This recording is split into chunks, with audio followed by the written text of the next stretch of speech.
For those who don't know, my name is Terrence Martin. I'm the president of the Detroit Federation of Teachers. I'm very happy to serve over 4,000 men and women who do more with less for Detroit children than anyone.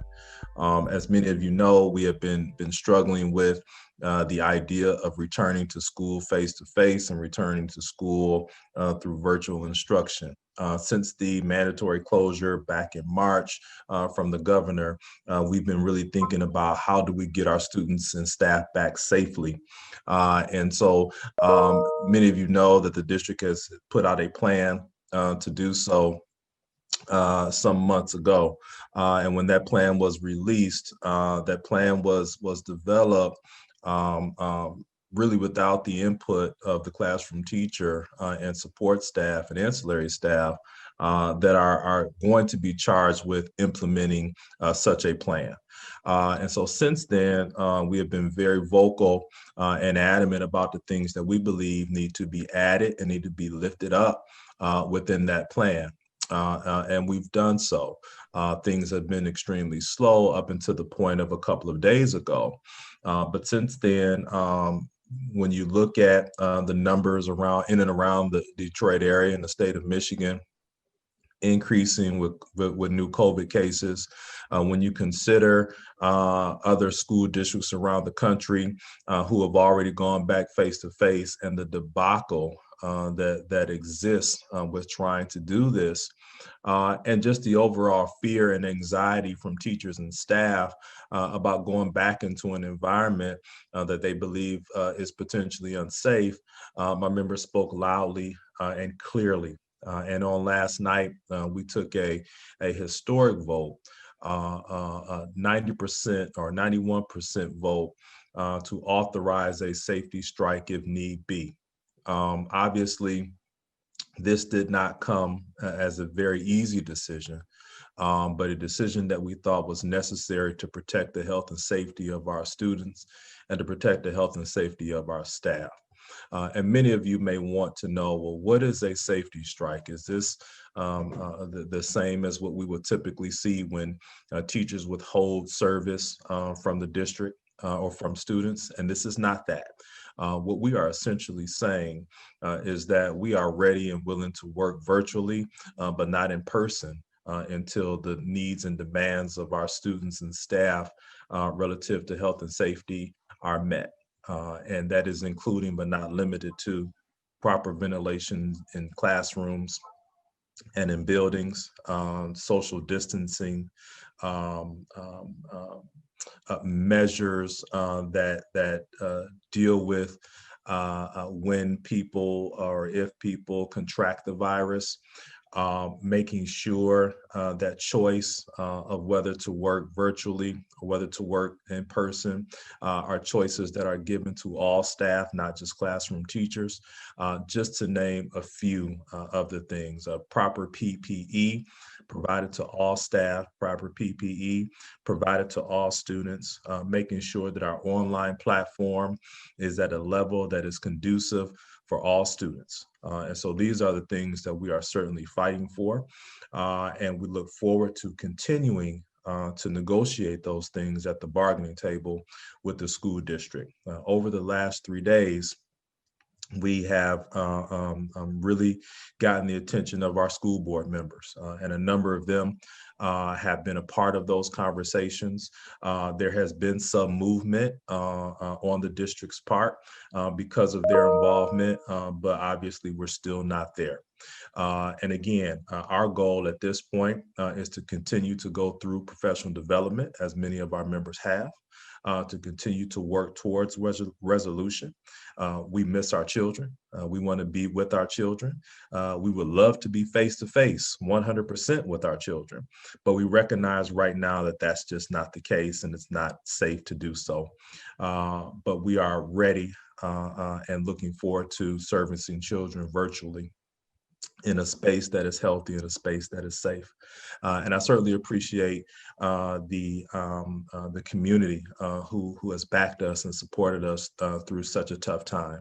This is not an easy decision for anyone.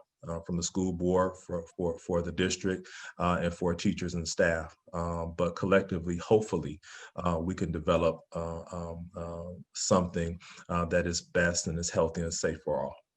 Just this week, the legislature came to an agreement with the governor on a package of bills that will kind of set guidelines for how we're going to move forward in this upcoming school year.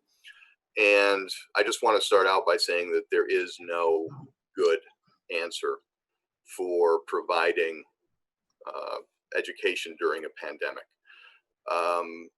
No matter what choice is made by each local school district, there are going to be negative consequences, whether or not there is in-person learning, where there is even though children have shown to be much more resistant to the negative effects of COVID-19, they are not immune. They can still spread the disease to others. And in some cases, children can become very sick and even die from this disease. So on the other flip side, if we rely solely on online learning, there is a great fear of the educational loss that will happen with students. So there's no perfect solution to this.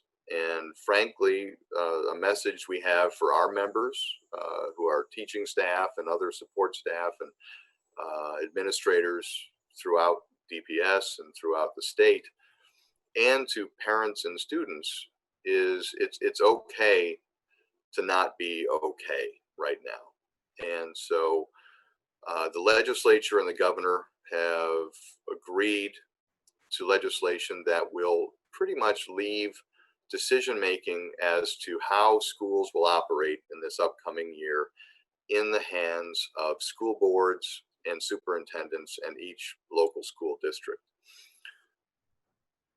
There was some desire from some lawmakers who wanted to require every school to have in-person learning.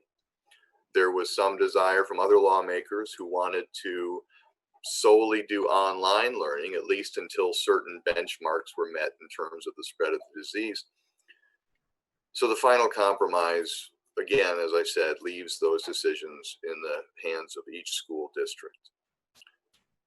The other piece of this legislation that I think is very important is it connects those decision-making personnel, school boards, superintendents, with local health department officials.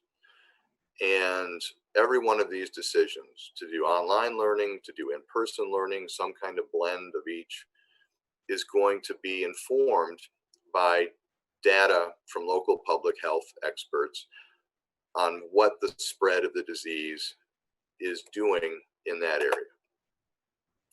So I guess I just kind of wanted to lay that out there, that those decisions are going to be made locally, that we're very concerned about making sure that students and staff and parents are protected as much as possible. But the bottom line is that there's no perfect solution to this. We've never gone through anything like this in recent memory. And we're all going to have to come together and work together to make sure that students are able to get the best education possible, that parents are able to get, resources that they need. And some of those resources are being provided by the state. This legislation and other pieces of legislation do provide tens of millions of dollars for parents to be able to get electronic devices for students to help increase internet connectivity so that students can do the best they can in a challenging online environment. You can find more at onedetroitpbs.org or subscribe to our social media channels and sign up for our One Detroit newsletter.